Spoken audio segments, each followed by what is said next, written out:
দেখেন, একজন মুসলিম নারী সে তার বাচ্চাকে নিয়ে গেছে হাসপাতালে ডাক্তার দেখাবে, কিন্তু হাসপাতালে যাওয়ার পরে সেই হাসপাতালের 3জন কর্মী, যে 3জন হিন্দু, এই 3জন হিন্দু কর্মী মিলে ওই মহিলাকে ঔষধের কথা বলে নিয়ে তারপর ধর্ষণ করছে। কিন্তু এখানে আফসোসের বিষয়টা কি জানেন? এখানে আফসোসের বিষয়টা হলো 3জন হিন্দু কর্মী মিলে ওই মহিলাকে ধর্ষণ করছে, কিন্তু দর্শন করার পরে একটা সাংবাদিক, এত সাংবাদিক আমাদের বাংলাদেশে, এত টিভি চ্যানেল আমাদের বাংলাদেশে, কিন্তু কোনো চ্যানেলে কোনো সাংবাদিক সেখানে যায় নাই, এই সংবাদ প্রচার করেন।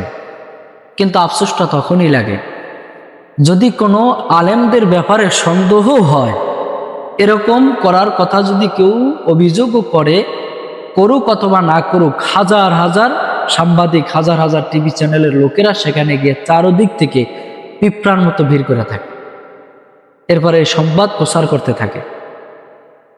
আরে ওই জাতিতে ধ্বংস, ওই জাতি ধ্বংস, যে জাতি আলেমদের সম্মান বোঝে না, আলেমদেরকে অসম্মান করতে চায়, আলেমদেরকে লাঞ্ছিত বঞ্চিত করতে চায়, সেই সমস্ত জাতির হলো ধ্বংস। আমরা ধ্বংস হব না কেন? আমাদের দেশে ওলামায়ে কেরামের সম্মান নাই, আমরা আলেমদের মানহানি করার চেষ্টা করি, যে কারণে আজকে আমাদের দেশ অধপতনের দিকে যাইতেছে, আমাদের দেশে চুরি বাটপারি ডাকাতি বাড়তেছে।